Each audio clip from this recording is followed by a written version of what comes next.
श्री शिवाय नमस्तुभ्यम। हम सबको पता है कि आज है 8 मार्च यानी कि शिव शनिवार का बहुत ही प्यारा सा दिन।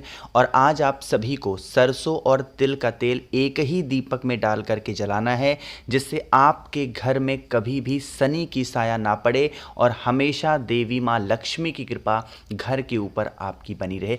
देखो, इस उपाय को तो गुरुजी ने यहाँ तक कहा कि आप करोड़पति बन सकते हो, बस इस उपाय को नियम से करना, ठीक है ना। तो सरसों और तिल के तेल का एक छोटा सा उपाय आप सभी को करना है। इसके लिए एक दीपक की हमें आवश्यकता पड़ेगी, ठीक है ना। ध्यान रखिएगा, वो दीपक चाहे तो आटे का हो सकता है या फिर वो दीपक मिट्टी का हो सकता है, ये आपके ऊपर डिपेंड करता है, ठीक है ना। चाहे आप आटे का ले लो या फिर आप मिट्टी का ले लो। अब यहाँ पे करना क्या चीज़ों को है, यहाँ पर आप लोगों को दो चीज़ों को एक ही दीपक के अंदर डालना। तरीका समझो, आपको एक ही दीपक के अंदर डालना है सरसों का तेल। क्या डालोगे? सरसों। और उसी दीपक के अंदर डालना है आपको तिल का तेल। ऐसा नहीं कि अलग अलग चीज़ों को डालेंगे, और ये भी नहीं कि थोड़ा सा सरसों डाल दिया थोड़ा सा तिल का तेल डाल दिया, नहीं। आपको आधा भरना होगा सरसों का तेल और आधा इस दीपक को भरना है तिल के तेल से। चीज़ें क्लियर हुई?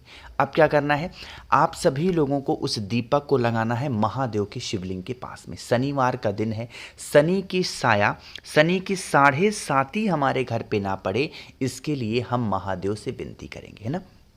सबसे पहला काम करना है, आपको सबसे पहले एक चुटकी काला तिल दीपक के नीचे रख देंगे, है ना।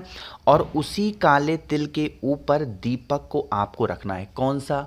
जो आपने सरसों का तेल और तिल का तेल डाल रखा है, उसको आपको रखना है।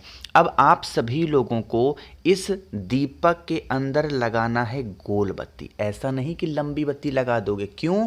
हमको जीवन में स्थिरता चाहिए, और मैंने आपको परसों भी बताया था कि जब हमें जीवन में स्थिरता चाहिए होती है तो आपको गोल बत्ती का दिया लगाना, ठीक है ना।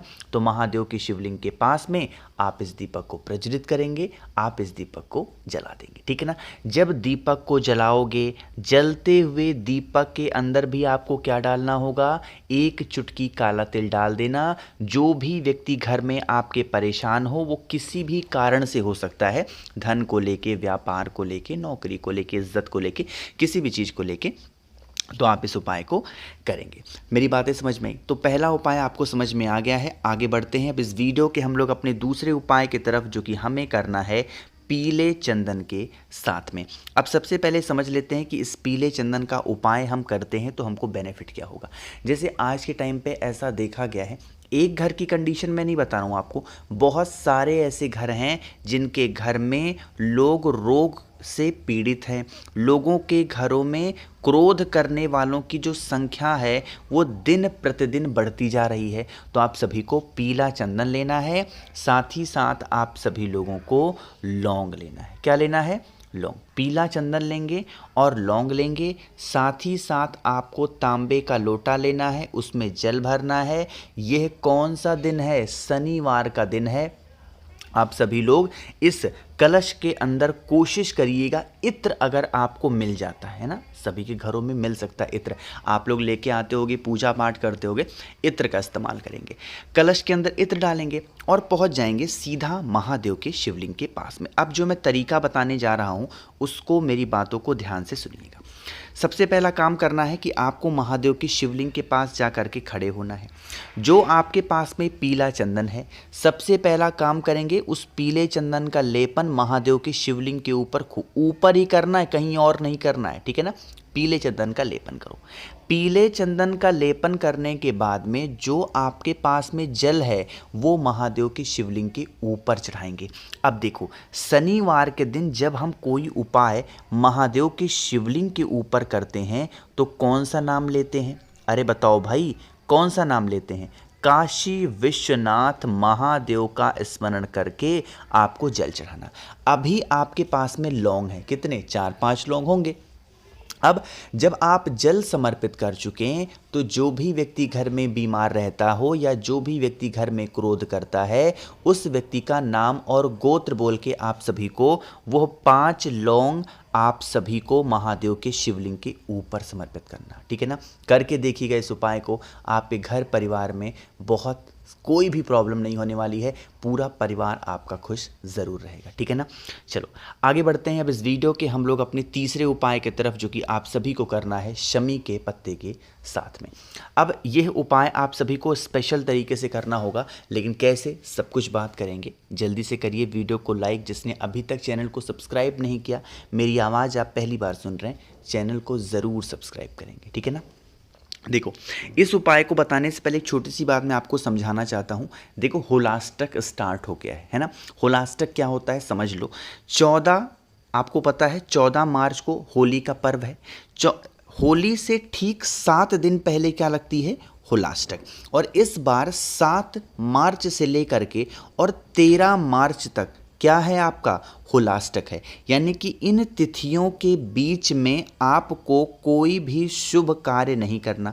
तो जितने भी मेरे भाई बहन वीडियोस को देख रहे हो, 7 मार्च से लेकर के 13 मार्च तक कोशिश करना कोई भी नई चीज़ों को मत खरीदना। नई गाड़ी हो गई, नया घर हो गया, नया बंगला हो गया ना, इसको मत खरीदना। अब देखो, बहुत इमरजेंसी है, आपको बहुत ज़्यादा ही सस्ते में मिल रहा है, तो एक बार कोशिश कर सकते हो पूजा पाठ करा करके। बट अगर जितना अवॉइड हो सकता है कोई नई चीज़ों को घर में लाने की, उस चीज़ को अवॉइड करना। ठीक है ना। क्योंकि होलाष्टक का टाइम होता है, शुभ नहीं माना जाता है, इसलिए शुभ कार्य करने की मनाही होती है इन दिनों में। ठीक। अब बातें करते हैं इस तीसरे उपाय की। देखो, जैसे मान लीजिए जैसे मान लीजिए कि आपके घर में किसी भी व्यक्ति को या फिर पूरे परिवार को नज़र लग जाती है, टोने लगते हैं, टोटके लगते हैं, तो आप सभी को इस उपाय को करना है। इसके लिए आप सभी को शमी के पत्तों की ज़रूरत पड़ने वाली है। कितने, मात्र आपको एक शमी का पत्ता लेना है, बहुत ज़्यादा नहीं चाहिए। ठीक है ना। शमी के पत्ते के साथ में आप सभी को तांबे का लोटा लेना है, जल भरना है और फिर से दोबारा से वही काम करना है। आपको इस जल के अंदर इस बार डालना है क्या, काला तिल डालोगे। मेरी बातों को समझ में आ रही है क्या, काला तिल डालना। काला तिल डालने के बाद में जो मैंने आपको शमी का पत्ता दिखाया, उस शमी के पत्ते को कलश के अंदर डाल देंगे। ठीक है ना। अब इस कलश का हम करेंगे क्या, आपके घर में जितने भी रूम्स होंगे, कमरे होंगे, उन सभी कमरों में एक बार घूम लेंगे खूब अच्छे तरीके से। हर एक जगहों पे जितने भी कमरे हों, सभी कमरों में घूम लेना। घूमने के बाद में दोबारा आप इस कलश को उठाना और महादेव के शिवलिंग के पास लेकर के पहुंचेंगे और आपको इस बार वो जल माता अशोक सुंदरी के स्थान से स्टार्ट करना है और चढ़ा देना है महादेव के शिवलिंग के ऊपर। अब यहाँ पे भी जब चढ़ाओगे तो आपको अवधूतेश्वर महादेव, नज़र टोने टोटके के लिए किसका ध्यान करते हैं बताओ भाई, अवधूतेश्वर महादेव का स्मरण करके आप सभी को जल चढ़ाना है। यकीन मानिए, कोई भी दिक्कत, कोई समस्या आपके घर परिवार में नहीं आने वाली। ठीक है ना। करिएगा इस उपाय को, बहुत ही प्यारा सा, बहुत ही छोटा सा और आसान सा उपाय था। ठीक है ना।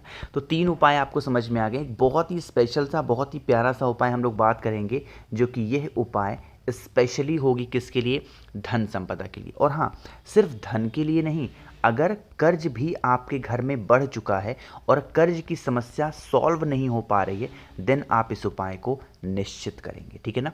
इसके लिए हमें 2 चीज़ों की ज़रूरत पड़ेगी। सबसे पहले तो आपको दही लेना है ना। दही मिल जाए, दही ले लो। दूध मिल जाता है, दूध ले सकते हो, कोई इशू नहीं है, कोई दिक्कत नहीं। ठीक। अब ये हमको करने के लिए महादेव की सबसे प्रिय चीज़ लेनी है और वो होगी एक बेलपत्र, बहुत ही प्यारी सी, सुंदर सी, कहीं से कटी फिटी ना हो। साथ ही साथ तांबे का लोटा लेंगे, उसके अंदर जल भरेंगे। अब सुनिएगा, हम ये उपाय कर रहे हैं धन प्राप्ति के लिए, धन संपदा के लिए। तो जल के अंदर डालना क्या होगा, कमल गट्टा। क्या डालोगे भाई, कमल गट्टा कलश के अंदर डालेंगे और फिर पहुंच जाएंगे महादेव के शिवलिंग के ऊपर। ठीक। वहाँ पर पहुँच करके आपको सबसे पहला जो काम करना है, वो काम करना है कि जो दही आपके पास में है, उस दही का लेपन महादेव के शिवलिंग के ऊपर करो। ठीक। पहला काम, दही का लेपन करेंगे। दही का लेपन करने के बाद में जो आपके पास में बेल पत्र है, वो आप इसी दही के ऊपर समर्पित करेंगे। ठीक है ना। समर्पित करना। और समर्पित करने के बाद में फिर आप सभी लोगों को वही कमल गट्टे वाला जल इस बेल पत्र के ऊपर आपको समर्पित करनी है, और यह कामना से कि हमारे घर में धन संपदा की कभी कमी ना हो, हमेशा माँ लक्ष्मी का वास हमारे घर में बना रहे। तो मैंने कोशिश की आप सभी को इन सभी उपायों को अच्छे समझाने की। वीडियो पसंद आई हो तो लाइक करिएगा, कुछ पूछना है नहीं समझ में नीचे कमेंट सेक्शन में पूछें, और मेरे जितने भी भाई बहन आवाज़ आज मेरी पहली बार सुन रहे हैं चैनल को ज़रूर सब्सक्राइब करेंगे। श्री शिवाय नमस्तुभ्यम।